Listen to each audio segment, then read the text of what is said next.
യേശുക്രിസ്തുവിൻ്റെ പരിശുദ്ധമായ നാമത്തിൽ എല്ലാ പ്രിയപ്പെട്ടവർക്കും മോർണിംഗ് മറ്റൊരു പ്രഭാത വചന ധ്യാനത്തിലേക്ക് സ്വാഗതം. കഴിഞ്ഞ ദിവസങ്ങളൊക്കെ വളരെ അനുഗ്രഹിക്കപ്പെട്ട ആത്മീക സന്ദേശങ്ങൾ നമുക്ക് അപ്പോസ്തലനായ പൗലോസ് എഴുതിയ 2 കൊരിന്ത്യർ 5-ാം അധ്യായത്തിൽ നിന്നും ചിന്തിപ്പാൻ ധ്യാനിപ്പാൻ തക്കവണ്ണം ദൈവം നമ്മെ സഹായിച്ചല്ലോ. കഴിഞ്ഞ ദിവസം നമ്മൾ ചിന്തിച്ചു തുടങ്ങിയതായ വേദഭാഗം 6-ാമത്തെ വാക്യത്തിൻ്റെ ആദ്യ ഭാഗമായിരുന്നു നമ്മൾ വായിച്ചല്ലോ. ആകയാൽ ഞങ്ങൾ എല്ലായ്പ്പോഴും ധൈര്യപ്പെട്ടു. എങ്ങനെയാണ് നമുക്ക് ഈ ധൈര്യം വന്നത് എന്ന് അപ്പോസ്തലനായ പൗലോസ് വളരെ വ്യക്തമായും നമ്മളോട് സംസാരിച്ചു. നമുക്കെല്ലാവർക്കും അറിയാവുന്ന പോലെ ധൈര്യം വളരെ പ്രധാനപ്പെട്ട ഒരു കാര്യമാണ്. ജീവിതത്തിൽ നമുക്ക് ധൈര്യമുണ്ടെങ്കിലേ ജീവിതത്തിലെ ഓരോരോ പ്രശ്നങ്ങളെ അല്ലെങ്കിൽ ഓരോരോ കാര്യങ്ങളെ നമുക്ക് അഭിമുഖീകരിക്കാൻ കഴിയത്തുള്ളൂ. ഈ ധൈര്യം എന്നുള്ളത് അപ്പോസ്തലനായ പൗലോസ് സൂചിപ്പിക്കുന്നത് നമുക്ക് ദൈവം നൽകുന്നതായ കോൺഫിഡൻസ് ആണ്. അതിന് നമ്മെ സഹായിക്കുന്ന കാര്യമാണ് പരിശുദ്ധാത്മാവ് എന്ന അച്ചാരം, പരിശുദ്ധാത്മാവ് എന്ന മുദ്ര. ആ മുദ്ര പ്രാപിച്ചവരായ ആളുകൾ തീർച്ചയായിട്ടും ധൈര്യത്തോടുകൂടെ ഇരിക്കുവാനിടയായിത്തീരും. നമ്മൾ ഈ കാര്യങ്ങളൊക്കെ സംസാരിച്ചുവെങ്കിലും വളരെ പ്രധാനപ്പെട്ട കാര്യമാണ് നമ്മൾ ഈ വിധമായ നമ്മളുടെ ആത്മീക അനുഗ്രഹങ്ങളെക്കുറിച്ച് വളരെ ബോധമുള്ളവരായിരിക്കണമെന്ന് ദൈവം നമ്മെക്കുറിച്ച് ആഗ്രഹിക്കുന്നുണ്ട്. എഫേസ്യ ലേഖനത്തിൽ എഫെസസിലുള്ള ആളുകളെക്കുറിച്ച് പൗലോസ് പറയുന്നുണ്ട്. അവർ വളരെയധികം നല്ല ഒരു സഭയാണ്. അവർ നല്ലൊരു ആത്മീകമായ ഔന്നത്യം പുലർത്തുന്നവരാണ്. പക്ഷേ പലരും പിശാചുകാരെ പോലെ ജീവിക്കുന്നു. അതായത് അവർക്ക് വചനം അറിയാം, പക്ഷേ വചനത്തിൽ പറഞ്ഞതായ ആ സ്വർഗീയ അനുഗ്രഹങ്ങളെക്കുറിച്ച് യഥാർത്ഥമായും ബോധവാന്മാരല്ല. നമ്മളെപ്പോഴും നമ്മുടെ ആത്മീക അനുഗ്രഹങ്ങളെക്കുറിച്ച് ബോധവാന്മാരായിത്തീരണം.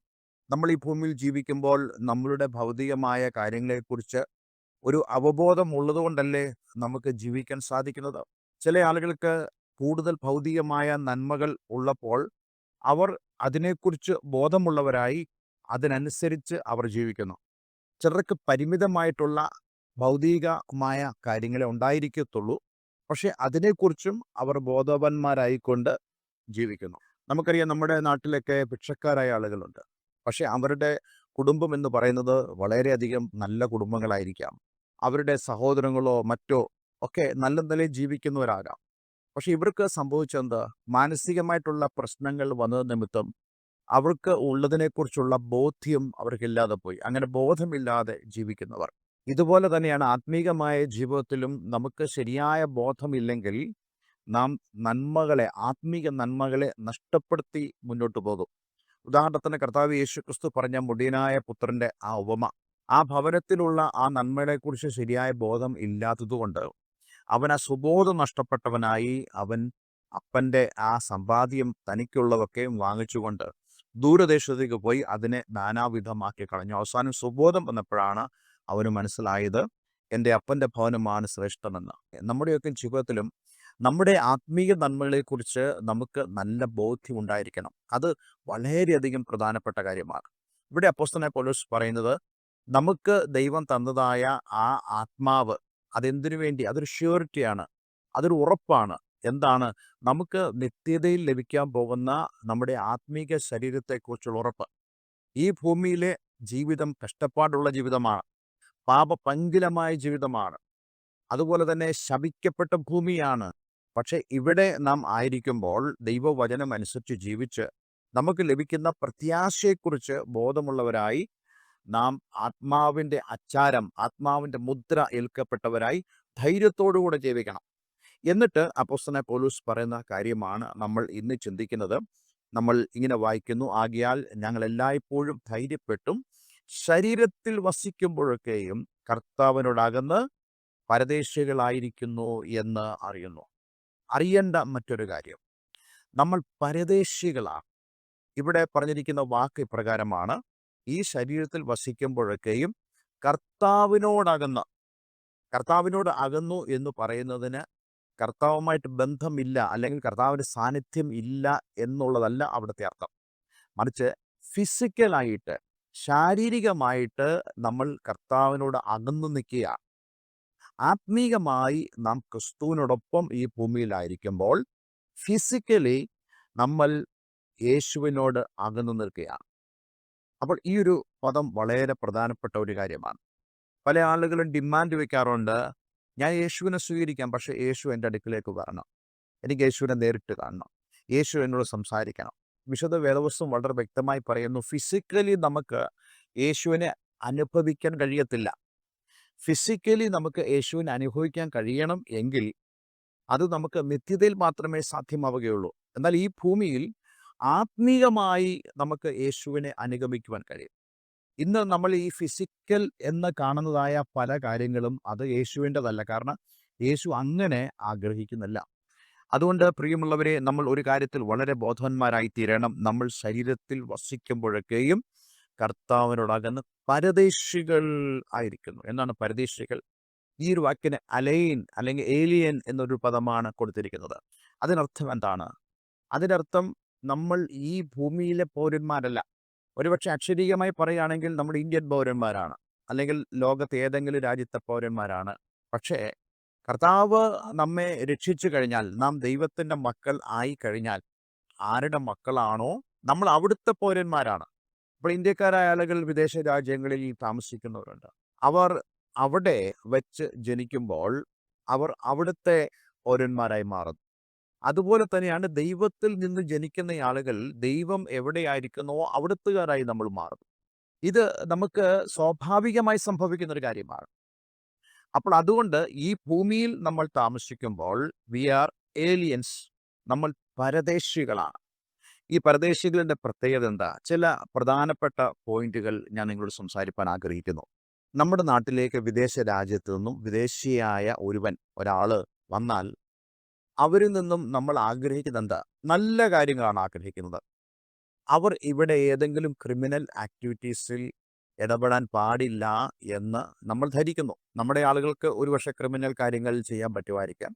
പക്ഷെ ഒരു വിദേശി ഒരു ക്രിമിനൽ കാര്യം ചെയ്യുമ്പോൾ അത് വലിയ തെറ്റായിട്ട് നമ്മൾ പരിഗണിക്കും. അതുപോലെ തന്നെ നമ്മൾ ഈ രാജ്യത്തു നിന്നും മറ്റൊരു രാജ്യത്തിലേക്ക് നമ്മൾ പരദേശിയായി കടന്നു പോകുമ്പോൾ ആ രാജ്യവും അതുപോലെയാണ്. അതുകൊണ്ടാണ് നമുക്ക് ഇമിഗ്രേഷൻ ഡിപ്പാർട്ട്മെൻറ്റിലൊക്കെ വിദേശത്തുനിന്ന് വരുന്ന ആളുകളോട് വളരെയധികം സ്ട്രിക്റ്റ് ആയിട്ടുള്ള നിലപാടുകൾ അവിടെയുള്ള ഇമിഗ്രേഷൻ ഡിപ്പാർട്ട്മെൻറ്റ് സ്വീകരിക്കാറുണ്ട്. അതുകൊണ്ട് നമ്മൾ പരദേശികളായി നിൽക്കുന്നതായ സ്ഥലത്ത് നമ്മൾ നല്ല കാര്യങ്ങൾ ചെയ്യാൻ ശ്രമിക്കണം. അതുകൊണ്ട് ഭൂമിയിൽ ദൈവം നമ്മെ ആക്കി വെച്ചിരിക്കുന്നത് ഏതെങ്കിലും ക്രിമിനൽ ആക്ടിവിറ്റീസിൽ ഉൾപ്പെടാനല്ല, മറിച്ച് നല്ല കാര്യങ്ങൾ ചെയ്യുവാൻ, നല്ല പ്രവൃത്തികൾ ചെയ്യുവാൻ നമുക്ക് ഇടയായിത്തീരണം. അതുപോലെ തന്നെയാണ് നമ്മൾ പരദേശവാസം ചെയ്യുന്നതായ രാജ്യത്തെ, സ്ഥലത്തെ, അവിടുത്തെ ആഭ്യന്തര കാര്യങ്ങളിൽ നമ്മൾ ഇടപെടരുത്. ഉദാഹരണമായിട്ട് ഞാൻ US-ലോ അതോ ഗൾഫ് രാജ്യങ്ങളിലോ കടന്നു പോകുന്നിരിക്കട്ടെ, ഞാൻ അവിടെ ചെന്ന് അവിടുത്തെ പൊളിറ്റിക്കൽ മാറ്റേഴ്സിൽ ഇടപെട്ടാൽ, അവിടുത്തെ ഒരു ധർണയിൽ ഞാൻ പങ്കെടുത്താൽ, പ്ലക്കാർഡ് പിടിച്ച് അവിടുത്തെ ഗവൺമെൻറ്റിനെതിരെ ഞാൻ സമരം ചെയ്താൽ, അത് ഒരിക്കലും അനുവദനീയമായ കാര്യമല്ല. കാരണം ഞാൻ അങ്ങനെയുള്ള കാര്യങ്ങളിൽ ഇടപെടരുത്. അത് ന്യായമായ കാര്യമാണ്, ഇടപെടാൻ പാടില്ല എന്നുള്ളത്. അതുപോലെ തന്നെയാണ് നമ്മൾ ഈ ഭൂമിയിലായിരിക്കുമ്പോഴും ഈ ഭൂമിയിലെ കാര്യങ്ങളിൽ നമ്മൾ ഇടപെടരുത്. ഒരുപക്ഷെ നിങ്ങൾ ചോദിക്കുമായിരിക്കും, നമുക്ക് രാഷ്ട്രീയ പ്രവർത്തനം പാടുണ്ടോ? ഞാൻ പറയട്ടെ, ഒരു യഥാർത്ഥ ദൈവത്തിൻ്റെ പൈതല് അവൻ സ്വർഗീയമായതിനെക്കുറിച്ച് ചിന്തിക്കുന്നവനാണെങ്കിൽ, ഉയരത്തിലുള്ള കാര്യങ്ങളെക്കുറിച്ച് ചിന്തിക്കുന്നവനാണെങ്കിൽ അവൻ്റെ പ്രയോറിറ്റി ഒരിക്കലും പൊളിറ്റിക്സ് അല്ല. ഞാൻ പൊളിറ്റിക്സ് ചെയ്യുന്നവരെ എതിർക്കുകയോ അത് തെറ്റാണെന്ന് പറയുകയോ ചെയ്യല്ല. എന്നാൽ വളരെ പ്രധാനപ്പെട്ട കാര്യം നമ്മുടെ പ്രയോറിറ്റി എന്താണ് എന്നുള്ളതാണ്. നമ്മുടെ പ്രയോറിറ്റി ഉയരത്തിലുള്ള കാര്യങ്ങളെക്കുറിച്ചാണെങ്കിൽ, നിത്യതയെക്കുറിച്ചുള്ള ചിന്തകളാണെങ്കിൽ, നമ്മൾ ഒരിക്കലും അങ്ങനെയുള്ള കാര്യങ്ങളിൽ പ്രയോറിറ്റൈസ് ചെയ്യത്തില്ല. അതുപോലെ തന്നെ പരദേശികളായ ആളുകൾക്ക് അവകാശങ്ങളും അവർക്ക് കടമകളും ഉണ്ടെങ്കിലും അവർ പരദേശവാസം ചെയ്യുന്ന പൗരന്മാരുടെ പോലുള്ള അവകാശങ്ങളും കടമകളും അവർക്കില്ല എന്നുള്ള കാര്യവും നമ്മൾ മനസ്സിലാക്കണം. ഈ ഭൂമിയിൽ നമുക്കറിയാം, അനേക ആളുകളും അവരുടെ അവകാശങ്ങൾക്ക് വേണ്ടി ഗവൺമെൻറ്റിനോട് സമരം ചെയ്യുന്നു. പക്ഷേ പരദേശവാസികളായ ആളുകൾ അവർക്ക് സ്വർഗീയമായതിനെക്കുറിച്ചുള്ള ചിന്തയും ധാരണയും, സ്വർഗീയ പൗരന്മാരായതുകൊണ്ട് അവർക്ക് ഈ രാജ്യത്തിലുള്ള അവകാശങ്ങളെക്കുറിച്ച് അവർ വളരെയധികം കൺസേൺഡ് അല്ല, അവർ ഉത്കണ്ഠയുള്ളവരല്ല. അതുപോലെ തന്നെ അവർ പരദേശവാസം ചെയ്യുന്നതായ സ്ഥലത്തെ ആളുകൾക്കുള്ള അംഗീകരണമോ മറ്റോ ഒന്നും പരദേശവാസികൾക്ക് ലഭിക്കുകയില്ല. ഈ ഭൂമിയിലായിരിക്കുമ്പോൾ നമ്മൾ ആഗ്രഹിച്ചു പോകാറുണ്ട്, നമുക്ക് അംഗീകരണം കിട്ടണം, നാട്ടുകാർ നമുക്ക് അവാർഡുകൾ തരണം, നമ്മെ ശ്രേഷ്ഠന്മാരായി എണ്ണണം. പക്ഷേ ഇതൊന്നും ഇവിടെ കിട്ടത്തില്ല. കാരണം നമ്മൾ പരദേശികളായതുകൊണ്ട്. നമ്മൾ യഥാർത്ഥത്തിൽ ഒരു ദൈവപൈതലായി ജീവിക്കുകയാണെങ്കിൽ നമുക്ക് ഇതൊന്നും ലഭിക്കുകയില്ല. കഴിഞ്ഞ നാളുകളൊക്കെ അനേക ഭക്തന്മാർ ജീവിച്ച അവരുടെ ജീവിതമൊക്കെ നോക്കിക്കേ. അവർ ഈ ലോകത്തിൽ വെറുക്കപ്പെട്ടവരായിരുന്നു, അവർ തള്ളപ്പെട്ടവരായിരുന്നു, അവർ പരിഗണിക്കപ്പെടാതിരുന്ന ആളുകളായിരുന്നു. പക്ഷെ ഇന്ന് നമ്മൾ പലപ്പോഴും പറയാറുണ്ട്, ഇന്ന് പണ്ടത്തെ പോലല്ല, അംഗീകരണങ്ങൾ കിട്ടി തുടങ്ങി. ആളുകൾ നമ്മെ മാനിക്കുന്നു, ബഹുമാനിക്കുന്നു. എന്താ അങ്ങനെ സംഭവിച്ചതറിയാമോ? ലോകത്തിന് എന്തെങ്കിലും മാറ്റം വന്നതുകൊണ്ടല്ല, മറിച്ച് ദൈവമക്കൾ എന്ന് പറയുന്ന ആളുകൾക്ക് വന്നതായ മാറ്റമാണ്. അവർ കൂടുതലും ഇങ്ങനെയുള്ള കാര്യങ്ങളിൽ, ലോകത്തിൻ്റെ കാര്യങ്ങളിൽ ഇടപെട്ടതോടുകൂടെ ലോകം അവരെ അംഗീകരിച്ചു തുടങ്ങി. പക്ഷെ സ്വർഗീയമായ കാര്യങ്ങളിൽ നമ്മൾ കൂടുതലായി ശ്രദ്ധിക്കുമ്പോൾ ലോകത്തിൽ ഒരിക്കലും നമ്മെ അംഗീകരിക്കാൻ കഴിയത്തില്ല. യേശുവിനെ പോലും ത്യജിച്ചെങ്കിൽ നമ്മെ ത്യജിക്കാതിരിക്കുമോ? അതുപോലെ തന്നെയാണ് പരദേശത്തേക്ക് പോകുമ്പോൾ നമ്മൾ ആരും അവിടെ സമ്പത്തുണ്ടാകാനോ അവിടെ ബിൽഡിങ്ങുകൾ കെട്ടിപ്പൊക്കുവാനോ നമ്മൾ മുതിരുകയില്ല. കാരണം നമുക്കറിയാം, ഇവിടെ നമ്മൾ തൽക്കാലത്തൊക്കെ ഉള്ളൂ. ഏതാനും ചില നാളുകളിലേക്ക് മാത്രമാണ് ഇവിടെ ആയിരിക്കുന്നത്. ഈ ഭൂമിയിൽ ശരീരത്തിൽ നമ്മളായിരിക്കുമ്പോൾ നമ്മളെപ്പോഴും ചിന്തിക്കേണ്ട കാര്യം, അല്പകാലത്തേക്ക് മാത്രമാണ് ഞാനിവിടെ. ഇതിനുശേഷം എനിക്കൊരു നിത്യമായ സ്ഥലം ഉണ്ട്. അത് എൻ്റെ യേശു എനിക്ക് നൽകുവാനിടയായി തീരും. നോക്കണേ, ഈ വിധ ചിന്തകൾ നമ്മുടെ ഉള്ളിൽ ഉണ്ടാകേണ്ടത് ആവശ്യമാണ്. അതുകൊണ്ട് ഇതിനെ കേൾക്കുന്ന പ്രിയമുള്ളവരെ, നമ്മൾ വായിച്ച വാക്യം പോലെ നമ്മൾ ശരീരത്തിൽ വസിക്കുമ്പോൾ കർത്താവിനോട് അകന്ന് പരദേശയിലായിരിക്കുന്നു എന്ന് നമ്മൾ അറിഞ്ഞ് അതിനനുസരിച്ച് ജീവിക്കുവാൻ ദൈവം നമ്മെ സഹായിക്കട്ടെ. ഒരു വാക്ക് നമുക്ക് പ്രാർത്ഥിക്കാം. സ്വർഗീയപിതാവേ, എന്ന് ഞങ്ങളെ കേൾപ്പിച്ച വളരെ മനോഹരമായ സന്ദേശത്തിനായി സ്തോത്രം. ഈ സന്ദേശം കേട്ട ഏവരെയും ഞാൻ യേശുവിൻ്റെ നാമത്തിൽ അനുഗ്രഹിക്കുന്നു.